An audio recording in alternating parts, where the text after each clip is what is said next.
বিসমিল্লাহির রহমানির রহিম।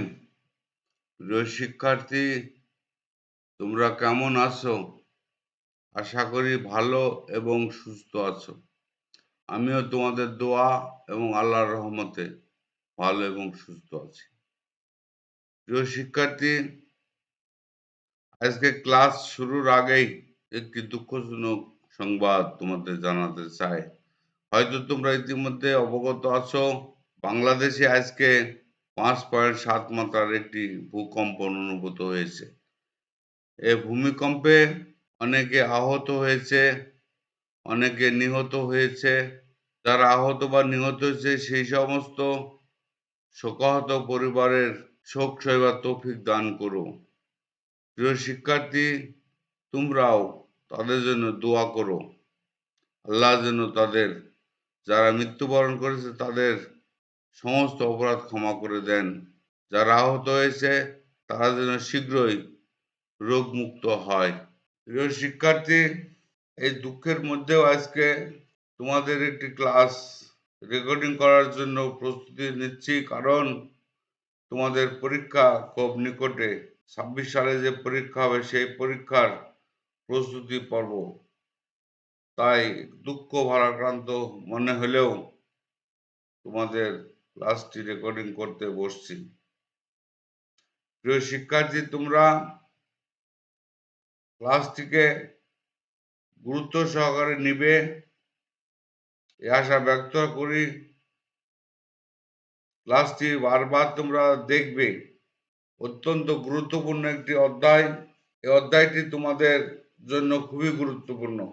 26 সালে পরীক্ষায় এখান থেকে হতে পারে। বিগত দিনগুলিতে আমরা লক্ষ্য করেছি উমাইয়া খিলাফত থেকে কিন্তু বেশ কিছু প্রশ্ন পরীক্ষায় এসেছে। আজকে আমরা বিস্তারিত আলোচনা করার পাশাপাশি বিশেষত যে প্রশ্নগুলি তোমাদের পরীক্ষায় আসার মতো সম্ভাব্য সেগুলিতে বেশি গুরুত্ব দেওয়া হবে। তোমরা মনোযোগ সহকারে ক্লাসের দিকে মনোযোগী হবে। প্রিয় শিক্ষার্থী, আমরা কথা না বাড়াই আজকে ক্লাসের দিকে মনোযোগী হই।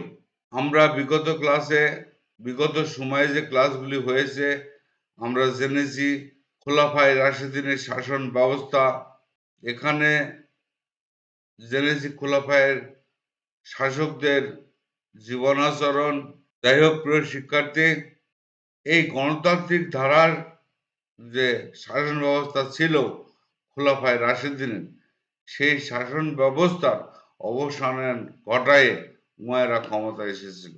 এসে তারা এই শাসন ব্যবস্থা যে গণতান্ত্রিক ছিল, কোরআন হাদিস ভিত্তিক ছিল, তার পরিবর্তন ঘটায় রাজতান্ত্রিক শাসন ব্যবস্থা কায়েম করেছিল।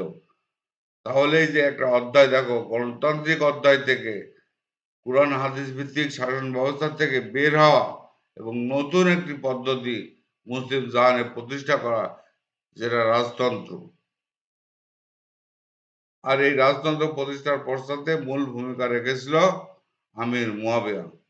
যাই হোক প্রিয় শিক্ষার্থী, আমরা এখন বিস্তারিত আলোচনা করার চেষ্টা করি। 661 খ্রিস্টাব্দে উমাইয়া খেলাফত প্রতিষ্ঠিত হয়, যা ইসলামের ইতিহাসে অত্যন্ত গুরুত্বপূর্ণ তাৎপর্য বহন করে। ইসলামের চতুর্থ খলিফা হযরত আলী রাদিয়াল্লাহু আনহু এর ওফাতের মধ্য দিয়ে যেমন খোলাফায়ে রাশিদের যুগের অবসান ঘটে, ঠিক তখনই এই উমাইয়া খেলাফত প্রতিষ্ঠিত হয়। উমাইয়া খেলাফতে মোট 14 জন শাসক প্রায় 90 বছর ধরে শাসন কার্য পরিচালনা করেছিল। তাদের মধ্যে আমির মুয়াবিয়া একজন। পরবর্তীতে উল্লেখযোগ্য শাসক ছিল আব্দুল মালিক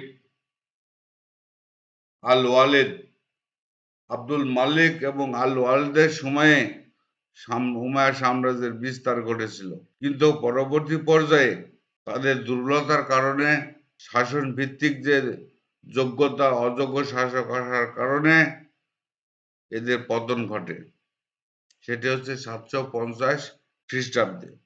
তাহলে প্রিয় শিক্ষার্থী, আমরা জানলাম যে উমাইয়া খিলাফত 661 খ্রিস্টাব্দে প্রতিষ্ঠিত হয় এবং 750 খ্রিস্টাব্দে পরিসমাপ্তি ঘটে। এর মধ্যে যতগুলি ঘটনা ঘটেছে সেই ঘটনাগুলি কিন্তু আমরা ব্যাখ্যা বিশ্লেষণ করব। প্রিয় শিক্ষার্থী, উমাইয়া শাসকদের শাসন ব্যবস্থা কেমন ছিল সে সম্পর্কে আমরা অবগত হব। এখানে উল্লেখযোগ্য বিষয় হচ্ছে, আজকে আলোচ্য বিষয় যেটা, তার মধ্যে উল্লেখযোগ্য বিষয় হচ্ছে সিফফিনের যুদ্ধ।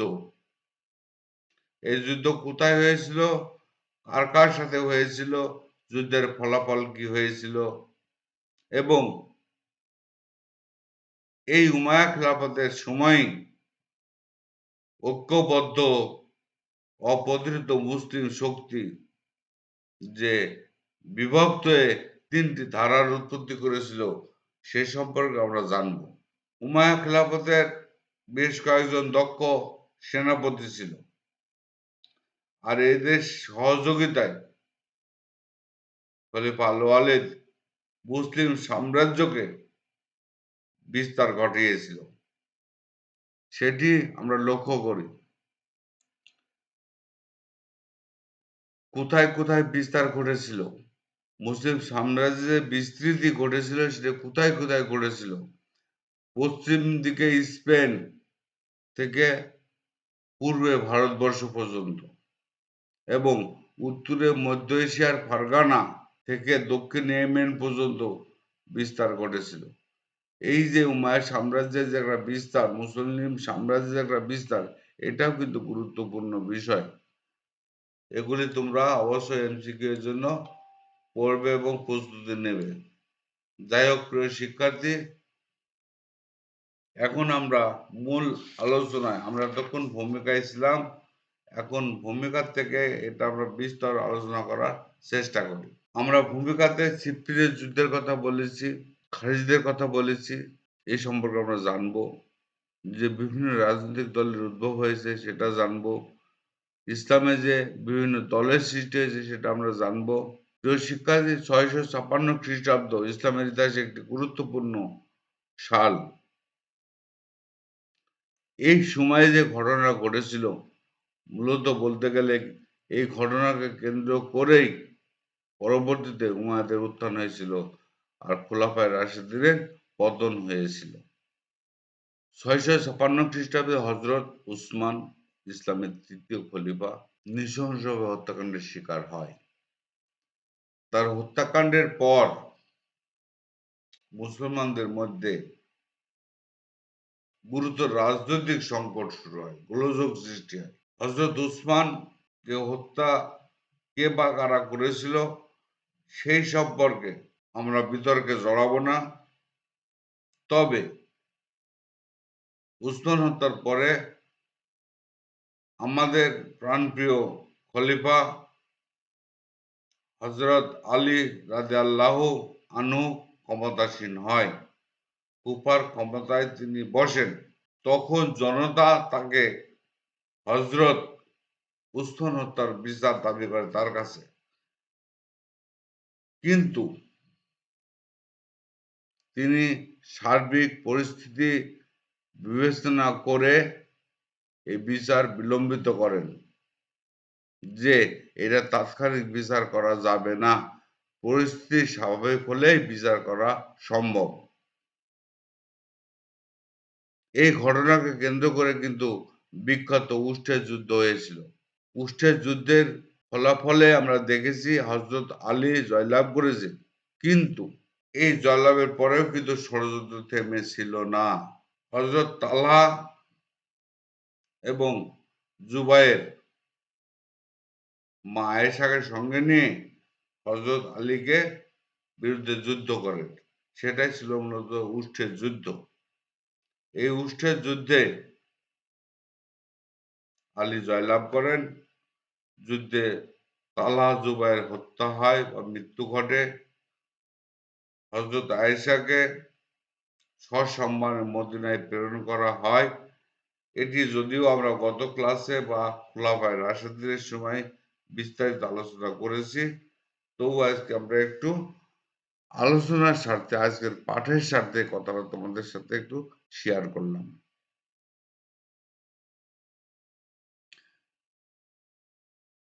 শাসনকর্তা মুয়াবিয়া উনি ছিলেন প্রাদেশিক শাসনকর্তা।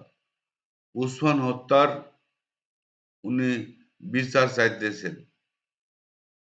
এইটা করার জন্য তিনি হযরত উসমান রাদিয়াল্লাহু আনহুর রক্তমাখা জামা এবং তার স্ত্রী নাইলার কাটা আঙ্গুল জনসমক্ষে প্রদর্শন করে এবং জনমত সংগ্রহের সৃষ্টি করে।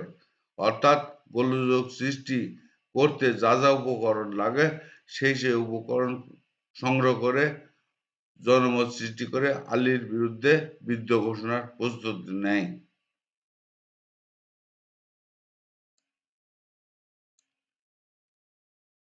ঠিক এই সময় মুয়াবিয়ার বিরুদ্ধে হযরত আলী রাদিয়াল্লাহু আনহু ৫,০০০ সৈন্য সংগ্রহ করে দামেস্কের দিকে রওনা হন। এই সংবাদ যখন শিক্ষার্থী লক্ষ্য রাখেন, এই সংবাদ যখন মুয়াবিয়া শুনলেন, ঠিক তখন তিনি ৬০,০০০ সৈন্যের একটি দল আলীর মোকাবেলা করার জন্য সিরিয়ার দিকে রওনা হন। এক পর্যায়ে তারা, লক্ষ্য করো প্রিয় শিক্ষার্থী, এই যে এটা মনে রাখো ৬৫৭ খ্রিস্টাব্দে হযরত আলী রাদিয়াল্লাহু আনহু ৫০,০০০ সৈন্য দামেস্কে রওনা হলো। অপরদিকে মুয়াবিয়া ৬০,০০০ সৈন্য নিয়ে সিরিয়ার দিকে রওনা হলো। উভয়েই ইউফ্রেটিস নদীর পশ্চিম তীরে অবস্থিত একটি জায়গা সিপ্পিন। এই সিপ্পিনে দুই দল মুখোমুখি হলো। আর এই সিপ্পিনেই কিন্তু যে যুদ্ধ হয়েছিল সেই যুদ্ধ ইতিহাসে সিপ্পিনের যুদ্ধ নামে পরিচিত। যখন দুই পক্ষ মোটামুটি যুদ্ধের জন্য প্রস্তুত হয়ে গেল, বুদ্ধিমান প্রজাদরদি খলিফা হযরত আলী রাদিয়াল্লাহু আনহু অহেতুক এই রক্তপাত এড়ানোর জন্য চেষ্টা করলেন। এই চেষ্টার প্রথম পদক্ষেপ হিসাবে তিনি মুয়াবিয়ার কাছে দূত প্রেরণ করলেন যে আমরা যুদ্ধ চাই না, শান্তি চাই, শান্তির প্রস্তাব দিলেন। কিন্তু উদ্ধত মুয়াবিয়া এই প্রস্তাবে রাজি হলেন না, বরং উদ্ধত আচরণ করলেন। ফলে যুদ্ধ অবশ্য সম্ভবই হয়ে পড়ে।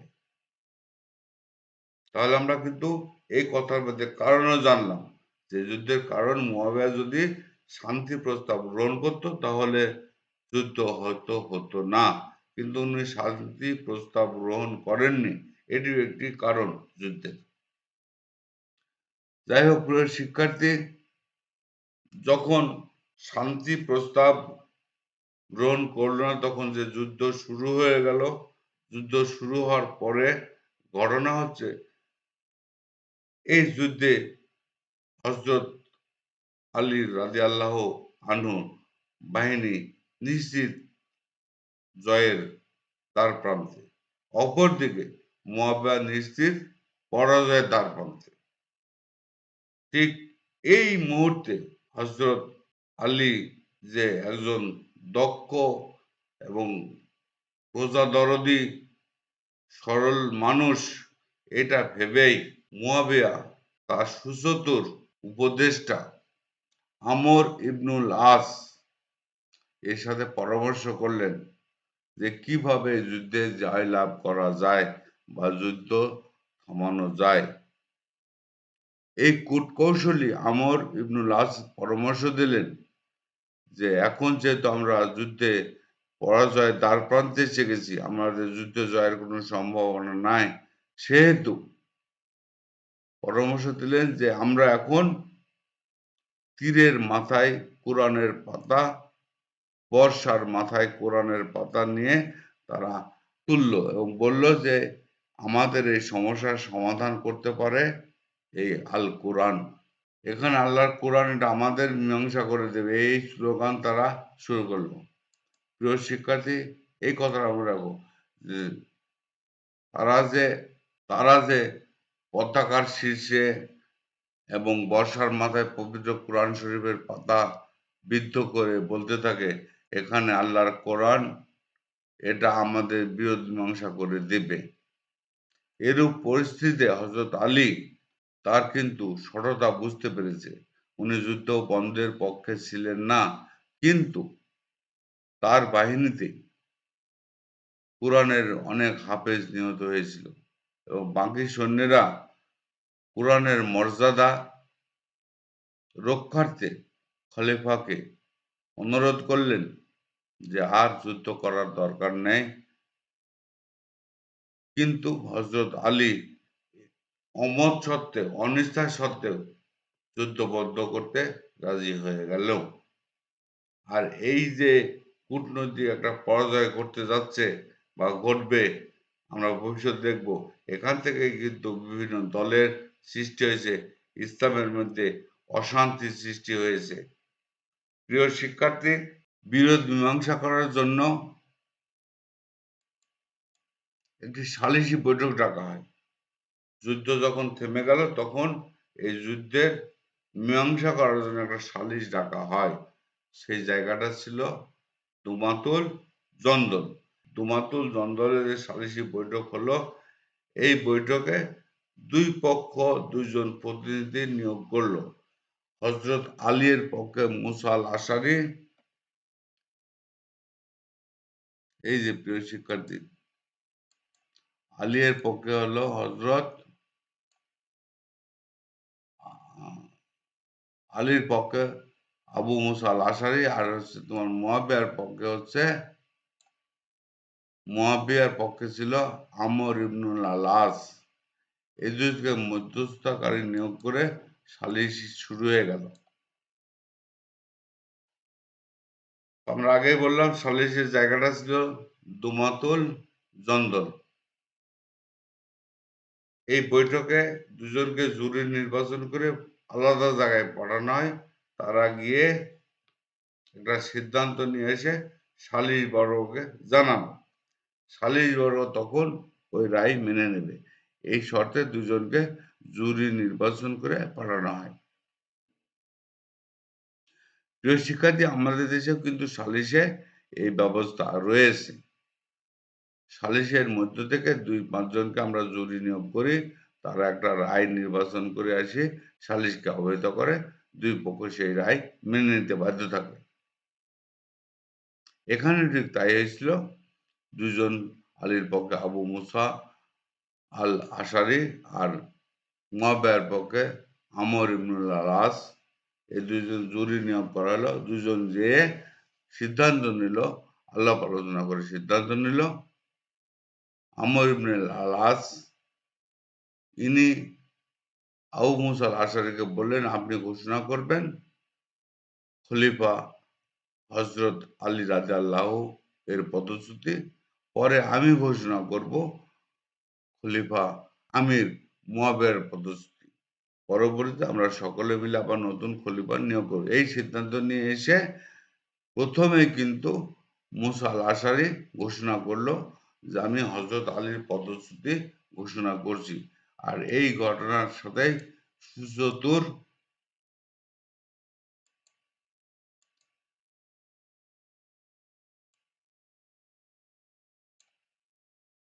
দেখো প্রিয় শিক্ষার্থী, সিদ্ধান্ত অনুযায়ী সহজ সরল আবু মুসা আল আশারি আলী রাদিয়াল্লাহু আনহুর পদচ্যুতি ঘোষণা করল। এই ঘোষণার পরপরই ধূর্ত চালাক ইবনুল আস বললেন এখন যেহেতু মুসলিম খিলাফতে শূন্য, এখানে খলিফার শূন্য, সেহেতু আমি মুয়াবিয়াকে খলিফা মনোনীত করলাম। এই যে কূটনৈতিক পরাজয় ঘটলো এবং খোলাফায়ে রাশিদিনের শাসন ব্যবস্থার অবসান ঘটল এবং মুয়াবিয়ার রাজবংশ প্রতিষ্ঠা হলো, রাজতন্ত্র প্রতিষ্ঠিত হলো। তাহলে প্রিয় শিক্ষার্থী, আমরা কিন্তু বুঝতে পারলাম যে সিফিনের যুদ্ধ আসলে কেন হয়েছিল এবং এই যুদ্ধে হযরত আলী রাদিয়াল্লাহু আনহু কেন পরাজিত হয়েছিল। এই হযরত আলী রাদিয়াল্লাহু তাআলা আনহুর পরাজয়ের মধ্য দিয়েই ইসলামে অশান্তির বীজ বপিত হয়। সেই বীজ কিন্তু এখনো রয়ে গেছে। যাই হোক প্রিয় শিক্ষার্থী, দুমাতুল জন্দলের যে সালিসি রায় হলো, এটা কোনো গ্রহণযোগ্য রায় ছিল না। এটা পক্ষপাতিত্বমূলক একটা চালাকি, সততার রায় ছিল। যার কারণে হযরত আলীর পক্ষের বেশ কিছু লোকজন ক্ষুব্ধ হয়, রাগে ফেটে পড়ে, কিন্তু কিছু তৎকালীন সময় তখন বলতে পারছিল না। যাই হোক প্রিয় শিক্ষার্থী, এই মুসলিম বিশ্ব যে ঐক্যবদ্ধ ছিল, প্রতিরোধ একটা শক্তি ছিল, এই শক্তির কিন্তু ভাঙ্গন সৃষ্টি হয় এবং তিনটি ধারার শুরু হয়। একটি হচ্ছে হযরত আলী রাদিয়াল্লাহু আনহু এর সমর্থক গোষ্ঠী বা শিয়া সম্প্রদায়ের সৃষ্টি হলো। এই যে প্রিয় শিক্ষার্থী, এটা কিন্তু তোমাদের অবশ্যই মনে রাখতে হবে। এই যে এই একটা, এই একটা, আর এই একটা, অর্থাৎ হযরত আলীর পক্ষে যারা সমর্থক ছিল তারা হলো শিয়া, আরেকটি দল হলো মুয়াবিয়ার, নতুন দল হয়ে গেল মুয়াবিয়ার পক্ষে একটা দল হলো, আর একটা হযরত আলীর পক্ষ ত্যাগ করে চলে গিয়েছিল যারা খারেজি, এরা হলো খাঁটি গণতান্ত্রিক সম্প্রদায়, খারেজি সম্প্রদায়। এই তিনটি শক্তি আলাদা হয়ে গেল। তাহলে শক্তি ছিল একটি, হয়ে গেল তিনটি। তাহলে মুসলমানদের যে শক্তির অবক্ষয় শুরু হলো, সেই শক্তির অবক্ষয় কিন্তু এখন পর্যন্ত চলছে এবং কতদিন পর্যন্ত চলবে কি আল্লাহ মালিক ভালো জানে। যাই হোক প্রিয় শিক্ষার্থী, সর্বোপরি এই পরাজয় ছিল হযরত আলীর কূটনৈতিক পরাজয়।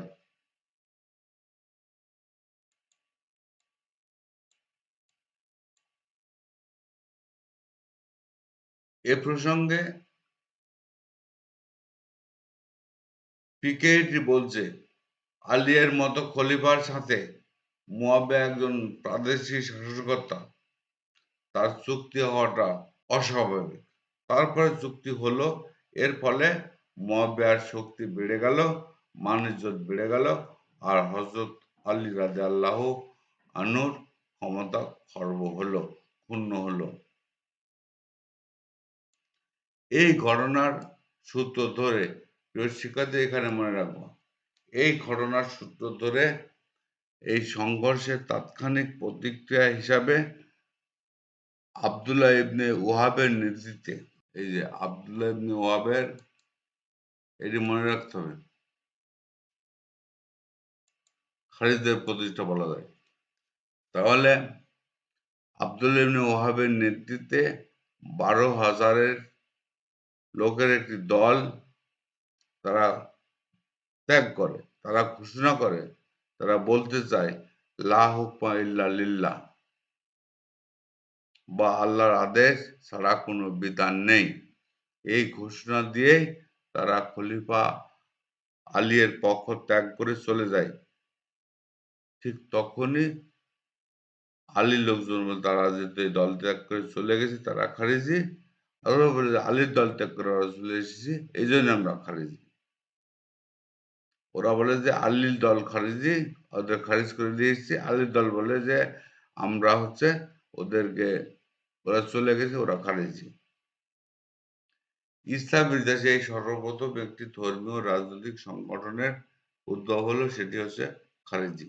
তাহলে প্রিয় শিক্ষার্থী, আমরা জানলাম যে সিফিনের যুদ্ধ কেন হয়েছিল, কার কার সাথে হয়েছিল, এই যুদ্ধের ফলাফল কি হয়েছিল। ফলাফল হিসাবে কিন্তু যে তিনটি ইসলামী শক্তি, যে ঐক্যবদ্ধ অপ্রতিরোধ্য শক্তি ছিল, সেই শক্তি তিন ভাগে বিভক্ত হয়েছিল।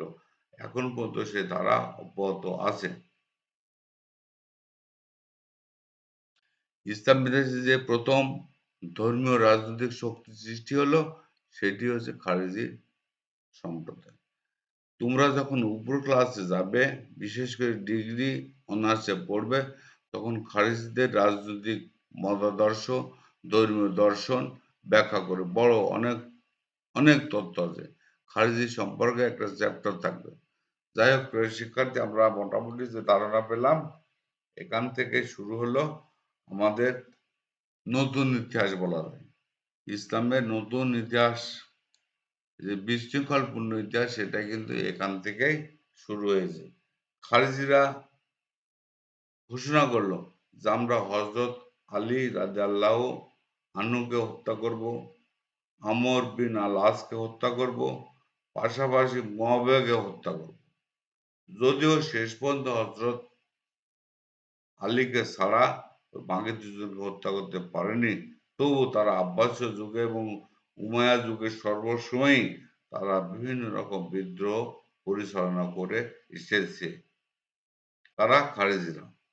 তাহলে প্রিয় শিক্ষার্থী, আমরা খারেজি সম্পর্কে যদি প্রশ্ন আসে, এমসিকিউ হয় যে খারেজি সম্প্রদায়ের প্রতিষ্ঠাতা কেডা, আমরা বলতে পারবো। এদের দর্শন বা এরা কেন বেরিয়ে আসলো সেটা বলতে পারবো। তাদের স্লোগান ছিল কি সেটা বলতে পারবো। মোটামুটি আমরা খারেজি সম্পর্কে ধারণা পেলাম। এগুলি কিন্তু সিপ্পিয়ান যুদ্ধেরই ফলাফল, এটা মাথায় রাখতে হবে। সিপ্পিয়ানের যুদ্ধে প্রায় 5,000 মুসলমান শহীদ হয়েছিল। এই 5,000 মুসলমান শহীদ হওয়ার মধ্যে অনেক কোরআনের হাফেজ নিহত হয়েছিল, যার কারণে পরবর্তী পর্যায়ে কোরআন সংরক্ষণের সময় বেশ কিছু সমস্যার সম্মুখীন হতে হয়েছিল। যাই হোক, যখন আমরা কোরআন সংরক্ষণ সম্পর্কে আলোচনা করব, তখন এই হাফিজ মৃত্যুর কারণ কি ক্ষতি হয়েছিল সেটা আমরা জানার চেষ্টা করব। যাই হোক প্রিয় শিক্ষার্থী, এই মুয়াবিয়া যখন খিলাফত গ্রহণ করলো, করার পরে রাজধানী ছিল দেশের কুফায়। কুফা নিরাপদ মনে না করে উনি রাজধানী স্থানান্তর করে নিয়ে আসলেন কোথায়? সিরিয়ায়। সিরিয়ার দামেস্কে তিনি রাজধানী স্থাপন করলেন। অন্যদিকে হযরত আলী এর ওফাতের পর তার প্রথম পুত্র ইমাম হাসান কুফায় খলিফা হিসাবে অভিষিক্ত হন বা খলিফা হিসাবে শপথ নেন। এই সংবাদ যখন খলিফা অঘোষিত খলিফা আমির মুয়াবিয়ার কাছে আসে, আমির মুয়াবিয়া ইমাম হাসানকে দমন করার জন্য যুদ্ধের প্রস্তুতি নেয়। অনুরূপভাবে অন্যদিকে মোটামুটি হযরত ইমাম হাসানও যুদ্ধের প্রস্তুতি গ্রহণ করে। ইমাম হাসান কেউ বলছে কায়েস নামে একজন সেনাপতি নির্বাচন করে যুদ্ধের প্রস্তুতি গ্রহণ করে। যুদ্ধে কায়েস নিহত হয় এবং ইমাম হাসানের সৈন্য দলে বিশৃঙ্খলতা দেখা দেয়, যেটা ইমাম হাসান দৃঢ়হস্তে দমন করতে পারেনি বা সৈন্যদেরকে সুসংগঠিত করতে পারেনি। এই ব্যর্থতার দায়ে উনি শেষ পর্যন্ত উপায়ন্তর না পেয়ে খলিফা মুয়াবিয়ার কাছে শান্তি প্রস্তাব বা চুক্তির প্রস্তাব করেন।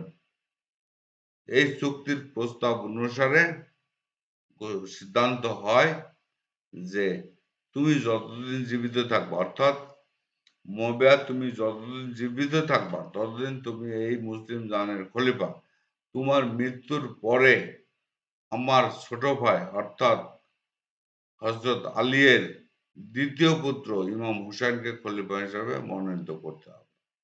এই চুক্তি করে স্বাভাবিক একটা পরিস্থিতি সৃষ্টি করলো, কিন্তু পরবর্তী পর্যায়ে খলিফা মুয়াবিয়া তার চুক্তি ভঙ্গ করে এবং রাজতন্ত্র প্রতিষ্ঠা করে, যার সূত্র ধরে পরবর্তীতে কারবালার যুদ্ধ সংঘটিত হয়েছে। যাই হোক প্রিয় শিক্ষার্থী, এগুলি আমরা পরে আলোচনা করব। আজকে যে বিষয়টি ছিল আমরা মোটামুটি আলোচনা করার চেষ্টা করলাম। এখান থেকে সংক্ষেপে যদি বলি আমরা বলতে পারবো সিফফিনের যুদ্ধ সম্পর্কে, উষ্ঠের যুদ্ধ সম্পর্কে এবং খারিজি সম্প্রদায়ের উদ্ভব সম্পর্কে। প্রিয় শিক্ষার্থী, ভালো থাকবা, সুস্থ থাকবা।